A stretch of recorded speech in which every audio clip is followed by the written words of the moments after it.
Dear friends, आज की इस वीडियो में बात करेंगे टमाटो फार्मिंग के बारे में, यानी कि टमाटो की उन्नत खेती के बारे में। साथ ही साथ जानेंगे टमाटो की टॉप वैरायटी के बारे में, कौन सी उन्नत किस्में हैं जिससे हम लाखों रुपए कमा सकते हैं। चलिए तो बिना टाइम वेस्ट किए वीडियो को स्टार्ट करते हैं। सबसे पहले मैं बात करूंगा सीड सिलेक्शन की, और उसके बाद हम तैयार करेंगे नर्सरी, और उसके बाद में मैं आपको डिटेल में बताऊँगा कि टमाटो की फार्मिंग कैसे की जाती है। डियर फ्रेंड्स, वैसे तो ऑल ओवर वर्ल्ड टोमेटो की 1000 से 1500 उन्नत किस्में पाई जाती हैं, जो कि अलग अलग देशों में अलग अलग तरीके से उनका इस्तेमाल किया जाता है। लेकिन मैं आज आपको भारत में इस्तेमाल होने वाली 5 से 6 ऐसी टॉप वैरायटी के बारे में बताने जा रहा हूं, जिससे कि आप 35 से 50 टन 1 एकड़ में आप टोमेटो की हार्वेस्टिंग कर सकते हैं। डियर फ्रेंड्स, जो सबसे नंबर 1 वैरायटी है वो है सेमिनीस अभिलाष हाइब्रिड टोमेटो। इसका जो पेड़ है वो 5 से 6 फीट की हाइट में रहता है, और इससे 1 एकड़ में आप 40 से 50 टन टोमेटो की हार्वेस्टिंग कर सकते हैं। डियर फ्रेंड्स, दूसरी उन्नत किस्म है सिजेंटा साहू हाइब्रिड टोमेटो। ये ऐसी उन्नत किस्म है जिसका फल बहुत आकर्षित होता है, चमकदार होता है, और मार्केट करने में इसमें दिक्कत नहीं आती है। और इसके पेड़ की हाइट 5 से 5.5 फीट रहती है, और 1 एकड़ में आप 40 से 45 टन तक टोमेटो हार्वेस्ट कर सकते हैं। डियर फ्रेंड्स, थर्ड नंबर पर आती है यूएस एग्रीसीड SW1504। ये उन्नत किस्म है, और इसका फल भी गोल होता है, आकर्षित होता है, मार्केटिंग करने में दिक्कत नहीं जाती है, और जल्दी ही ये ख़राब नहीं होता है। इसका जो प्लांट्स है वो 5 से 6 फीट का रहता है, और 1 एकड़ में आप 35 से 45 टन तक आप टोमेटो की हार्वेस्टिंग कर सकते हैं। डियर फ्रेंड, फोर्थ नंबर पर आता है हमारा अर्का रक्षक। ये एक ऐसी उन्नत किस्म है जिसमें फल बहुत चमकदार होता है, और इसमें रोग प्रतिरोधक क्षमता बहुत अधिक होती है। एक्सपोर्ट इंपोर्ट करने में भी इसमें दिक्कत नहीं आती है। और इसके पेड़ की हाइट की बात करूं तो 5 से 5.5 फीट इसके पेड़ की हाइट रहती है, और 1 एकड़ में 35 से 45 टन तक आप इसकी हार्वेस्टिंग कर सकते हैं। डियर फ्रेंड्स, फिफ्थ नंबर पे यानी कि 5वें नंबर पे आती है यूएस एग्रीसीड की 1508। ये एक ऐसी उन्नत किस्म है जिसमें गुच्छे वाला टमाटर आता है, और ये किस्म जो है बहुत अधिक रेट में बिकती है, बहुत महंगा बिकता है ये टमाटो।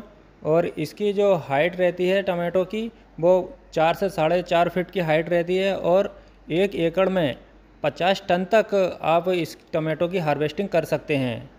डियर फ्रेंड्स, 6 नंबर पे आती है हमारी हिमसोना हाइब्रिड टोमेटो। ये भी सिजेंटा कंपनी की है। इसका जो फल है वो बहुत बड़े साइज का रहता है, इसलिए इसे मार्केटिंग करने में दिक्कत नहीं आती है। इसके पेड़ की हाइट की बात करूं तो 5 से 5.5 फीट इस टोमेटो की हाइट रहती है, और 1 एकड़ में आप 40 से 45 टन तक टोमेटो हार्वेस्ट कर सकते हैं।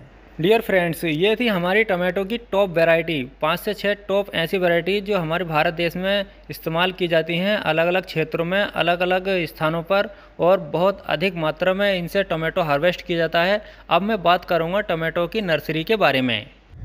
डियर फ्रेंड्स, नर्सरी तैयार करने की भी कई अलग अलग विधि हैं, जैसे कि साधारण विधि, थर्मल विधि, प्लास्टिक प्रो ट्रे विधि।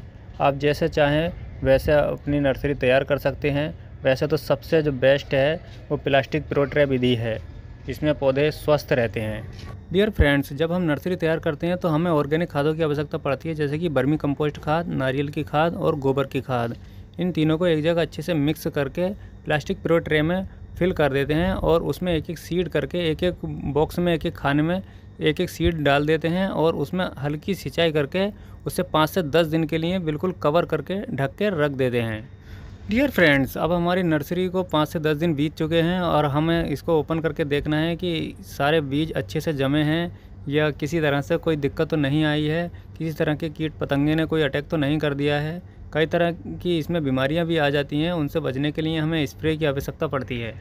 नर्सरी में कई तरह की बीमारी आती हैं, जैसे कि सफ़ेद मक्खी है, एफिड जैसिड है, या लीफ माइनर है, या पत्तियों का पीलापन है। इससे बचने के लिए हमें 19-19 15 से 30 ग्राम लेके स्प्रे करें, या इंडोफिल M45 15 से 30 ग्राम लेके स्प्रे करें। इससे हमारी नर्सरी जो है एकदम स्वस्थ रहेगी, और किसी तरह की भी दिक्कत नहीं आएगी। डियर फ्रेंड्स, हमारी नर्सरी तैयार हो चुकी है। साथ साथ हमें अपना खेत भी तैयार कर लेना चाहिए। खेत को पहले गहरी जुताई दें और 10 से 12 दिन के लिए छोड़ दें। 10 से 12 दिन का समय बीत जाने के बाद में हमें रूटोवेटर की मदद से मिट्टी को भुरभुरा बना लेना है और उसके बाद में हमें बनानी है उसमें लाइनें बनाने के बाद में ड्रिप सिंचाई का प्रबंध कर लें। हमारी टमाटर की फसल में ड्रिप सिंचाई बहुत आवश्यक होती है। टमाटर की फसल को ज़्यादा पानी की आवश्यकता नहीं होती है, इसके लिए ड्रिप सिंचाई बेस्ट तरीका है टमाटर की फसल के लिए। और उसके बाद में मल्चिंग पेपर बिछाकर अगर आप सिंगल लाइन पर पौधरोपण करना चाहते हैं तो सिंगल होल कर लें मल्चिंग पेपर में, और अगर आप डबल लाइन पर यानी कि जिगजैग तरीके से अगर हमें फसल लगानी है, अपनी पौधरोपण करनी है, तो हमें मल्चिंग पेपर पर दोनों साइड में होल कर लेने हैं। डियर फ्रेंड्स, अब समय आ गया है हमारी नर्सरी को पौधरोपण करने का।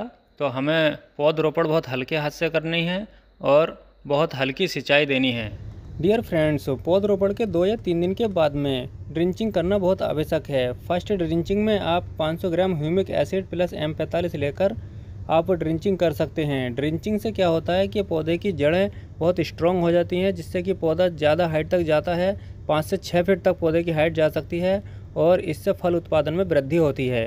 डियर फ्रेंड्स, पौधरोपण से 5 से 6 दिन के बाद में हमें सेकंड ड्रिंचिंग की आवश्यकता पड़ती है। सेकंड ड्रिंचिंग में हम NPK 19-19 घुलनशील खाद 1 kg या माइक्रो न्यूट्रिएंट 200 से 500 ग्राम 200 लीटर पानी में मिक्स करके पौधे की जड़ में ड्रिंचिंग करें।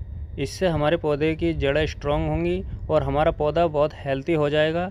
इससे हाइट में बहुत सहायता मिलती है और फल में वृद्धि होती है। डियर फ्रेंड्स, अब हमारा पौधा हो गया है 15 से 20 इंच का। तो हमें क्या करना है, लाइनों के दोनों साइड हमें खंभे गाड़ देने हैं। बांस के खंभे गाड़ सकते हैं, लकड़ी के गाड़ सकते हैं, और उस पर एक स्ट्रॉन्ग स्टिंग मतलब कि मजबूत सी तार बांध देंगे और प्रत्येक पौधे को सुतली की सहायता से ऊपर तक लेके जाना है। इसकी जो हाइट है वो 5 से 6 फीट तक जा सकती है।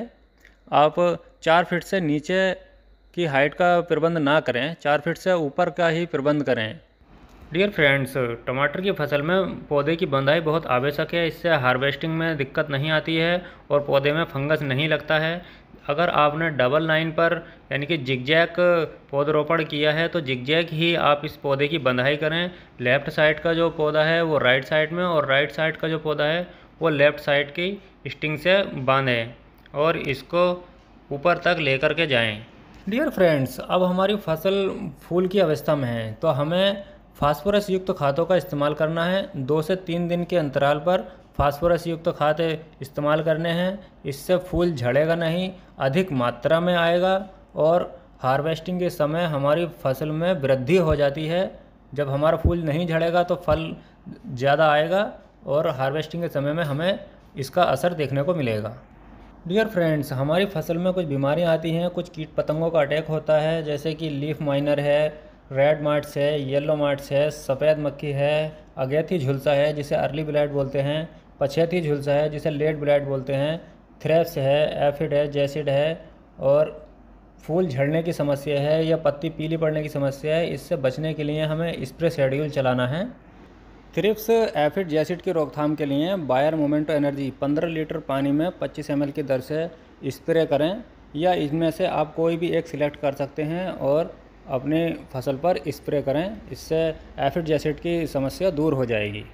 रेड मार्ट्स और येलो मार्ट्स यानी कि मकड़ी की रोकथाम के लिए आप इसमें से कोई एक सिलेक्ट कर सकते हैं और इसका स्प्रे करें। इससे जो है हमारी रेड मार्ट्स, येलो मार्ट्स यानी कि मकड़ी की रोकथाम हो जाएगी और हमारी फसल स्वस्थ रहेगी। नेक्स्ट समस्या हमें आती है अर्ली ब्लाइट यानी कि अगेती झुलसा। तो कॉपर ऑक्सीक्लोराइड 35 ग्राम 15 लीटर पानी में घोलकर स्प्रे करें। इससे हमारी अर्ली ब्लाइट यानी कि अगेती झुलसा की दिक्कत नहीं आएगी। या आप कोई और इसमें से सिलेक्ट कर सकते हैं और इसका स्प्रे करें। लेट ब्लाइट यानी कि पछेती झुलसा की रोकथाम के लिए इसमें से कोई एक आप सिलेक्ट कर सकते हैं जो वीडियो में देख रहे हैं और इसका स्प्रे करें। इससे लेट ब्लाइट की समस्या की रोकथाम हो जाएगी। डियर फ्रेंड्स, अब हमारी फसल फल की अवस्था में है तो हमें पोटास युक्त खादों का इस्तेमाल करना है। जैसे कि हम वीडियो में देख पा रहे हैं, कैल्शियम सल्फेट है, अमोनिया सल्फेट है या ह्यूमिक एसिड है, या इसमें से कोई भी आप सिलेक्ट कर लीजिए।